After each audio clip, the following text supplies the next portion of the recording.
Imodoka yanjye yatwawe n'abantu biyita ko bagiye gukodesha, biza kurangira ari ukwibwa. Twari twumvikanye n'abo bantu yuko bagombaga kuyimarana iminsi 5, nyuma y'iminsi 5 rero ntago bashoboye kuyigarura, ahubwo bahamagaye mbabaza iyo modoka yanjye ahantu iri, ntibashoboye kunsubiza, ahubwo na telefone ntibazitabaga. Mwakoze kwitabira ubutumire bwacu. Nyuma yuko hamaze iminsi hagaragara ibirego, urwego rw'igihugu rw'ubugenzacyaha rwakira ibirego bijyanye n'abantu bakodesha imodoka barangiza bakazigurisha. Urwego rw'igihugu rw'ubugenzacyaha rwatangiye operation, rutangira ibikorwa byo gushakisha abo bantu. Hafatwa abasore 6. Operation ikaba igikomeje.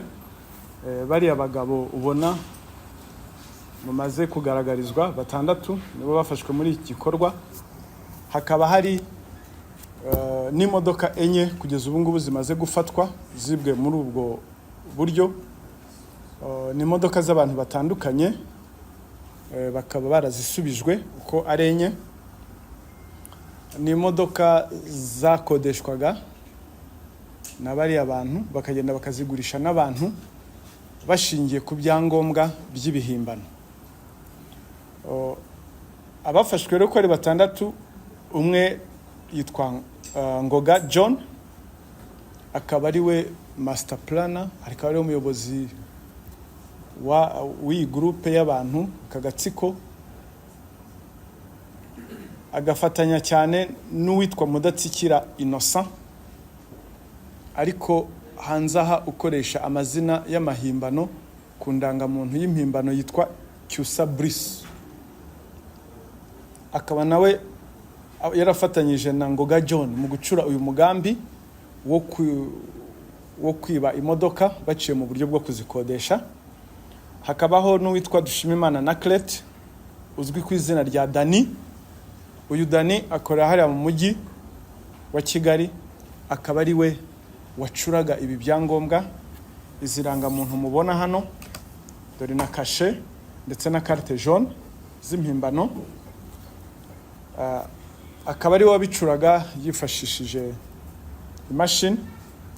Hakaba n'uwo bita niyo nagize Damien. Uyu we yagendaga agakodesha imodoka ku mazina nawe y'amahimbano. Ibyo byose ni mu rwego rwo kugira ngo bahishire uyu mugambi wabo. Iradukunda Jean Marie Vianney, uyu nawe akaba yaragiranaga amasezerano y'ubukode na nyiri imodoka. No kuvuga ngo muri ya gahunda yabo hariho ukora amasezerano na nyiri ubukode ukodesha imodoka, hakabaho n'ujya kuyigurisha mu rwego rwo kugira ngo basibanganye ibimenyetso. Hakaba na Nzeyimana Patrick, uyu nawe yashakaga abakiriya bagura izo modoka. Bakaba barafatiwe mu bice bitandukanye ndetse mu bice bitandukanye by'igihugu. Izi modoka nazo zikaba zarafatiwe mu bice bitandukanye by'igihugu, mu turere twa Nyamagabe, Kayonza na Gicumbi. Aba bafashwe bakaba bacumbikiwe kuri station ya Zibwe ya Nyamirambo ariho bafungiwe, ndetse na Nyarugenge. Dosiye yabo ikaba yakozwe yoherejwe mu bushinjacyaha. Aba bafashwe bakurikiranyweho ibyaha 3: gushyiraho umutwe w'abagizi ba nabi cyangwa se kujyamo, kwihesha ikintu cy'undi hakoreshejwe uburiganya, ndetse no guhindura inyandiko cyangwa se gukoresha inyandiko mpimbano. Iyo bavuze rero nk'iki cyaha cyo gushyiraho umutwe w'abagizi ba nabi cyangwa se kujyamo, iyo tubivuze mu buryo bw'amategeko, ni icyaha giteganywa n'ingingo ya 224 y'itegeko riteganya ibyaha n'ibihano muri rusange, aho rivuga ngo umuntu wese ure mu mutwe ugamije kugira nabi abantu cyangwa se kugira nabi iby'abandi, ibintu byabo, hatitawe ku mubare waba wugize cyangwa se umutwe igihe uzamara. rero mu buryo bw'itegeko urabona ko bariya bari bashyizeho umutwe w'abagizi ba nabi. Kwihesha ikintu cy'undi hakoreshejwe uburiganya naho biheshaga umutungo w'abariya abantu bakodesha imodoka, bababwira ngo barayikodesheje bakayijyana bakajya kuyigurisha ku byangombwa bitari byo. Bakoreshaga no guhimba ibyangombwa, akaba ari icyaha bakurikiranyweho. Aba bagabo rero uburyo babikoraga mu buryo wenda twavuga ko ari amayeri bakoresha, ariko mu by'ukuri nta nubwo ari amayeri ahambaye cyane. Ni amayeri aramutse abantu bagize amakenga babyirinda. Iri tsinda ryabanzaga rikagirana, hakaba ugirana amasezerano n'uwakodesheje, ugirana amasezerano na nyiri imodoka, bakamubwira ukuntu iyo modoka yabo bayikeneye,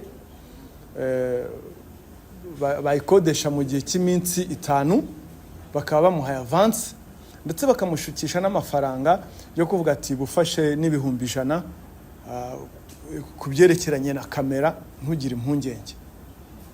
Ubwo umuntu bakaba muteye mu icyizere, akavuga ati abantu nyamara bita no ku bibazo bya kamera banzara abakiriya beza.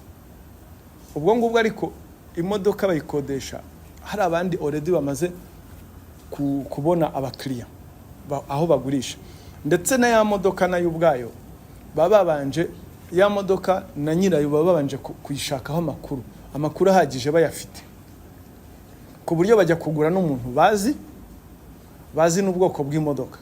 Imodoka bakunze ni zaravafo, harimo na Santa Fe, ngo nizo modoka nyine zibona abakiriya bihuse hagati ya $20,000 n'10. Bakazigurisha nyuma y'uko umwe yafashe akazi ko gukorana amasezerano na nyiri imodoka, undi nawe yashatse umukiriya, undi nawe araza yigurishe yayisiye. Urumva ko bakora nka team. Hari uwaje afite ibyangombwa yahuje na carte jaune, akaba ari we nyiri imodoka, hakaba wagiye gukora amasezerano, hakaba ari n'undi washatse umukiriya. Ibyo bikorwa mu gihe gitoya cyane. Ikindi bakora, baba bahimbye ibyangombwa nk'indangamuntu za carte jaune, amasezerano, byose biganisha kugira ngo ugura ababashe kumwizeza ko imodoka bagurisha ari iyabo. Hari naho cyane nk'aba bagurishaga bakoreshaga indangamuntu zitarizo. Izi mwabonye hano ni indangamuntu z'impimbano. Ikindi abenshi mu bagura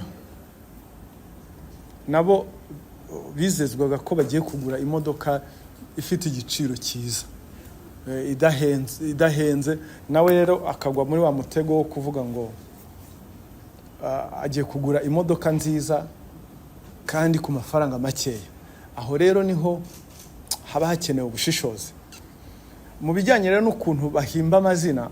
Urugero nk'uwo mwabonye witwa Mudatsikira Innocent, ayo niyo mazina ye ababyeyi bamwise, ariko akoresha irangamuntu y'impimbano yiyita Cyusabrisi.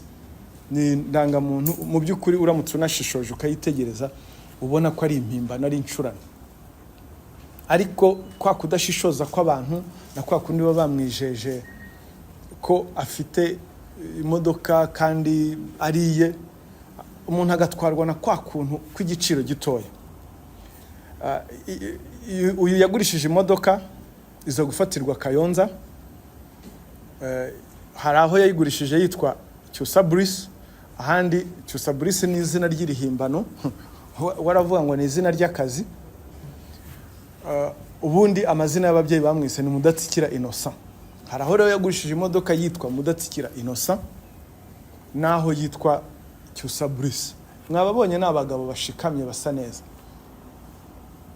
bo baravuga ati iyo twambaye neza rwose umuntu iyo arebye abona ko afite imodoka ye. Buriya ntimugire ngo ni abantu b'injiji, barize, bumvise n'uburyo bazi indimi, bavuga indimi neza cyane, indimi zitandukanye z'amahanga kongera ku Kinyarwanda. Urumva rero abantu rero bagwa muri iyo mitego, ngo aje avuga Icyongereza, ngo avuga Igifaransa cyiza, ngo arasa neza, ngo yambaye neza, ngo imodoka niye. bakagwa mu mutego wo kutita kureba no kwitegereza ibyangombwa. Nzeyimana Patrick niyo mazina ye, nawe yagurishije imodoka igicumbi yiyise Ndaribitse Isaac.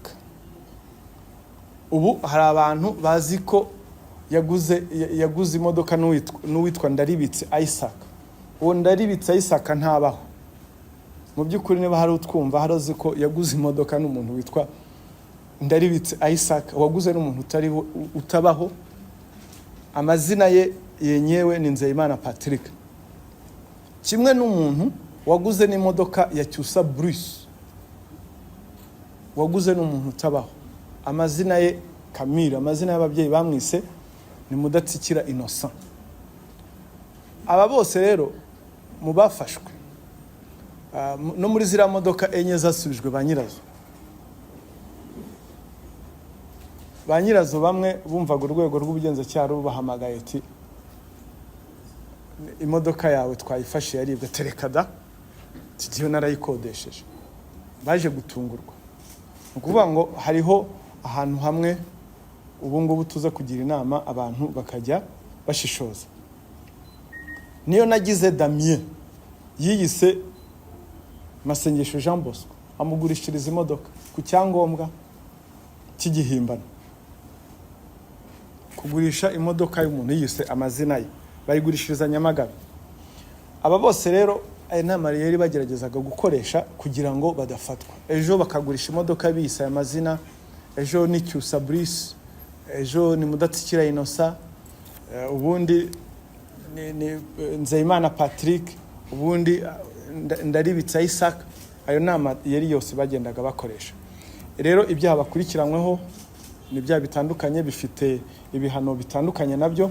Icyaha gitoya gihanishwa igihano cy'imyaka 2, ikinini gihanishwa igifungo cy'imyaka 10.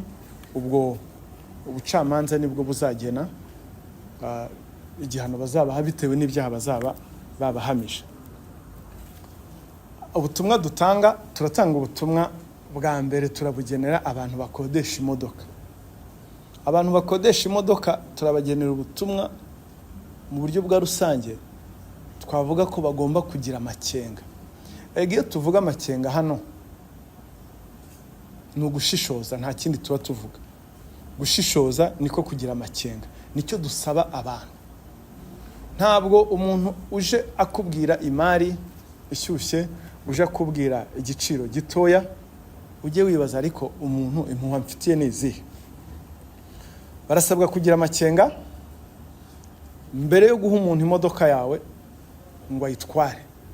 Banza umenye uyihaye, umenye aho ataha, ndetse uverifiye n'ibyangombwa. Kuko twabonye ko agera cyakagukubita karanga muntu, ufite uburenganzira bwo gufata yaranga muntu ukayitegereza. Kuko imodoka ni yawe, ukayiha umuntu uzi, ndetse ukamenya naho ataha. Kuko twabonye ko aba bantu babikora. Si ubwa mbere abantu bakodeshejwe imodoka, abantu bagakodesha imodoka bakajya kuzikoresha ibyaha. Si ubwa mbere twicaye hano tubivuga. Muzi abasore bigeze gufatwa bakodeshaga imodoka bakajya gusambanyirizamo abakobwa, bahuriye nabo ku kintu bita Tinda, ya app yitwa Tinda. Murabyibuka abakodeshaga imodoka bakajya kuzibisha. Ba basore bicaga imodoka bakongera bakazikora, bagakoresha imodoka bakajya kuzibiramo ibintu. Murabyibuka ibyo byose. Turasaba abantu bakodesha amamodoka yikanywa n'utwo dufaranga gushukisha. Kuko gukodesha imodoka umuntu akajya kuyikoresha ibyaha niwe wa mbere ukurikirana. Uriya muntu aramutse abuze byakugora cyane kuvuga ukuntu iyo modoka yafatiwe mu byaha ntaho uhuriye nayo. Akodesha imodoka akajya kuyikoresha amagendo, akajya kuyitwaramo ibintu bitabaho. Rero bagira amakenga ujye ukodesha imodoka udashingiye ku mafaranga ngo yagushukishije, ubanze umenye uyikodesha uwo ari we.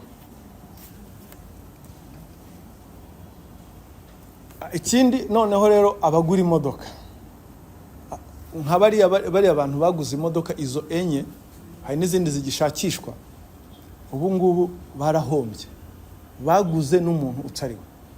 Kwirinda rero ibihombo nk'ibyo ngibyo, amafaranga n'ayawe ugiye kugura, nta kintu cyo kugushyushya ngo imari itagucika. Ibintu ngo dutomboye imari ishyushye nibyo bibata mu gihombo nk'iki ngiki. Hari n'abandi bafata za modoka zikagenda zigashyirwa muri rambere, ugasanga imodoka yawe bayishyize muri rambere kubera ko wa muntu yayitanze nka rambere ngo arashaka amafaranga ashingiye ku byangombwa nk'ibi ngibi. Umuntu akodesha imodoka akagenda akayikubita muri rambere bagafata amafaranga bakagenda. Ibyo nabyo ni ibintu abantu bagomba kwitondera. Ugomba kumenya amakuru y'imodoka yawe ya buri munsi, kukubwira ngo iyi modoka ni imodoka nzima, ni imodoka mbonye. Ese kwemera imodoka ngo ijye muri rambere utanga amafaranga, cyangwa se kwemera ngo waguze imodoka, ibyo ni ibibazo cyane aba bantu bagwa mu gihombo. Ukuvuga ngo niba ugiye kugura imodoka, menya niba ugura na nyirayo ufite, kuko amafaranga n'ayawe, ubanze una verify muri Rwanda Revenue umenye uyigurisha niba nyirayo koko. Icya kabiri, wowe nk'umukiriya amafaranga n'ayawe urihutishwa n'iki? Cyane ibi bintu byo kujya muri rambere ugatanga imodoka bitera igihombo nk'iki ngiki. Mu by'ukuri turashimira abaturage cyane bagize uruhare muri ibi bintu mu gufata izi modoka. Turashima ubufatanye bwabo, tugumye dufatanye mu kurwanya ibyaha, ariko tunagaya cyane n'aba bantu. Mwabonye aba bagabo n'abagabo bubatse, ubu imiryango yabo cyangwa se n'ababazi muri quartier bari butungurwe, ariko bafatiwe muri ibi bikorwa byo kwiba imodoka. Turagaya cyane abantu. Iki gihugu gitanga amahirwe mu buryo bufatika, ariko nta bintu byo kuvuga ngo ugiye mu bujura. Gitanga amahirwe yo kwihangira imirimo. Abihangira imirimo baganisha muri ibi bikorwa by'ubujura nta mahirwe bafite. Ubushobozi urwego rw'ubugenzacyaha burabufite, ubushake, ububasha, ubufatanye n'abaturage. Abo bantu rero rwose bashatse babireka kuko ntawe byahiriye, bazafatwa byanze bikunze. N'abandi iperereza rirakomeje. Ikindi mvuga, hari abantu bashobora kuba baribwe imodoka batazi ko banibwe. Nyuma y'aya makuru nibabona ubutumwa hanze, begere urwego rw'ubugenzacyaha batanga ibirego, cyangwa se bongere basubire inyuma barebe ko n'imodoka zabo zigihari. Murakoze. Twafata ibibazo.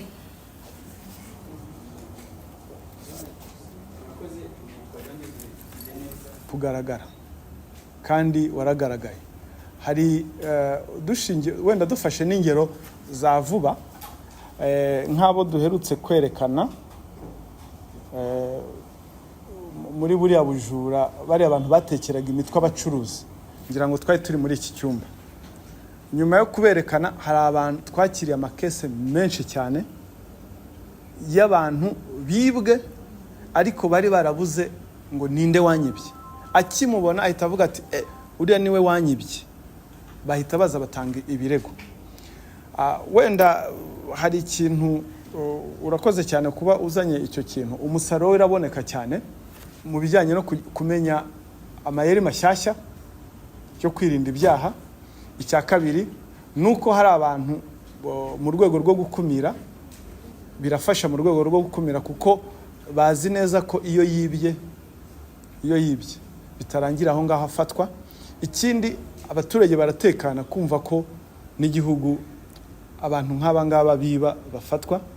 Noneho n'ikindi kirushijeho, abaturage cyane cyane nk'ibyaha bigenda biza ari bishyashya, bamenya imikorere yabo n'amayeri bakoresha bakirinda. Urugero, mu minsi ishize ngira ngo mu cyumweru gishize twerekana bari abasore baza Rusizi na hehe Nyakarenzo bibisha babwira Amayeri abantu kuri telefone, akamwohereza akamubwira ati ndashaka kwinjiza muri momo muri Tigo, yarangiza ayo ni Amayeri abantu bagenda batahura. Ubu ngubu nyuma positive impact wambwiye, hariho abantu bari kutwandikira batubwira ati mwarakoze, bya message byaba abantu byaragabanutse. Ukuvuga ngo positive impact irahari. Ikindi rero wenda navuga kubijyanye na no kuba bamwe ngo ihame ngo ihame ryo kuba umwere ngo riba ryabangamiwe. Nababwira ko ngira ngo hari ibyo urukiko rw'ikirenga hari umurongo rwatanze, mwazabireba. Urukiko rw'ikirenga ngira ngo naza kukurebera umwanzuro niba nibuka neza. Ni urukiko rw'ikirenga mu kirego cyari cyatanzwe kiregwa ko hari ingingo zimwe zitubahirije amategeko. Ngira ngo icyo gihe umwanzuro w'urukiko rw'ikirenga rwavuze ko mu gihe nk'inzego zishinzwe iperereza, urukiko rw'ikirenga rwatanze umurongo uburyo uko bimeze. Avuze mu gihe inzego zishinzwe iperereza zikorana n'itangazamakuru mu rwego rwo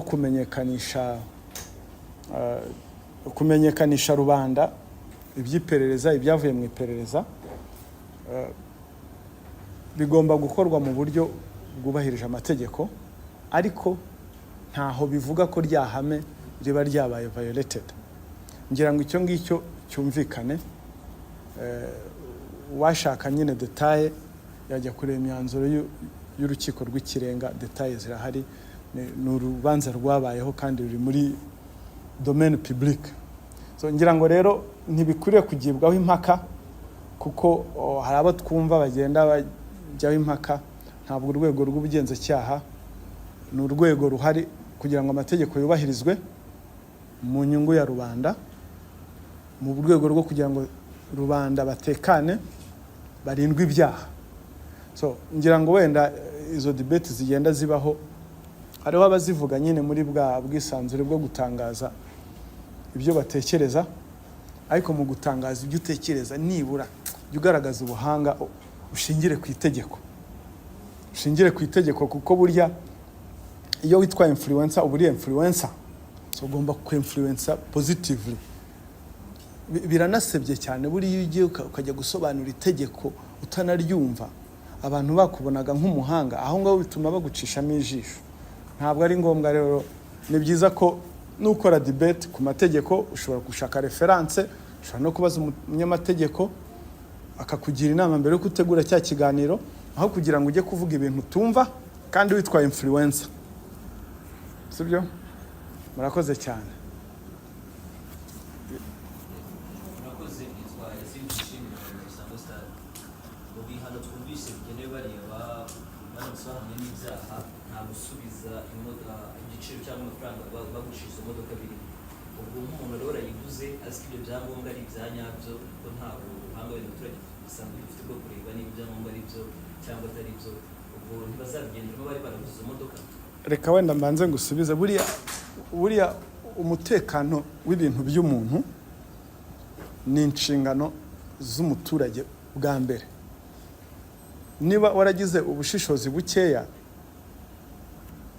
ukagura ikintu n'umuntu utari nyiracyo, ingaruka byo ziraza. Ariko hari inzira z'amategeko ziba zarateganyijwe. Bazaregera indishyi kugira ngo amafaranga yabo asubizwe. Ibyo nabyo amategeko yaba yarabiteganyije. Yego.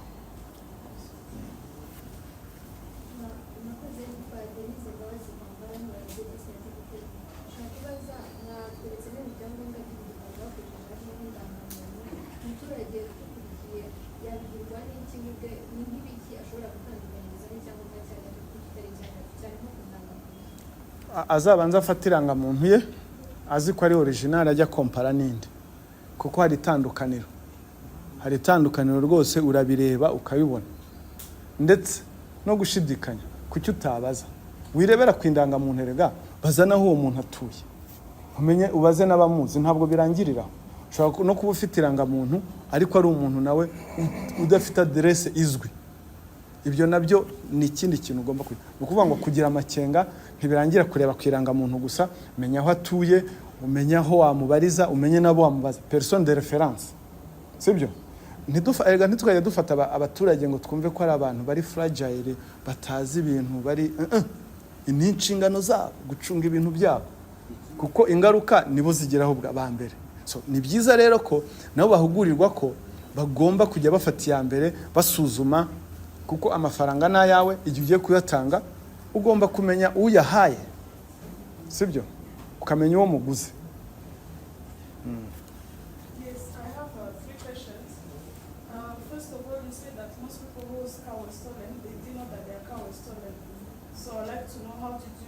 How were they intercepted? Second question is how do they usually go to the cars to make paying courts? And the third one, what was their plan? The plan was criminal. What was the destination to the cars except paying courts? So urashaka nkubwire twebwe urwego rw'ubugenzacyaha akazi kacu ka buri munsi no gutahura ibyaha nkubwire ngo how tugenda tuzidetectinga oya izo ni investigative skills ni zacu we can't disclose to media ariko cyo nakubwira ni akazi kacu ka buri munsi ko gutahura ibyaha so nibyo twiga nicyo tubyuka tugiye gukora buri munsi turabyiga so bari bazi ko zakodeshejwe sibyo bari bazi ko zakodeshejwe so ntabwo rero nakubwira ngo how it has been detected ngo twadetectinze gute ko zibwe icyangombwa nuko bo ubwabo ariko hari igihe ushingira ku kirego kimwe shene yose ukayifata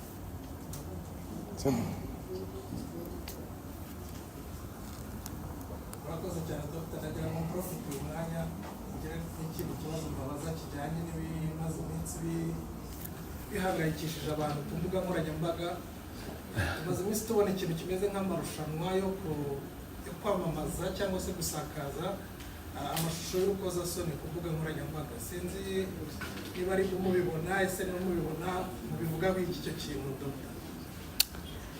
urakoze nubwo wenda icyo kibazo kitari kijyanye na gahunda z'iki gihe ariko ndakigusubiza mu nyungu z'abanyarwanda ndagusubiza mu buryo bubiri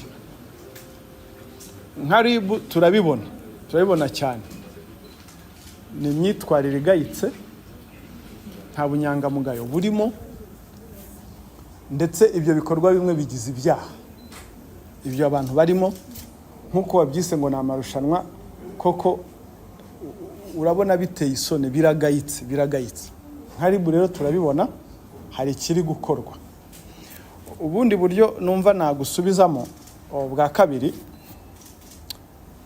imyitwarire y'umuntu kuri social media igaragaza imico ye igaragaza uburere bwe igaragaza ndetse uburere umuntu afite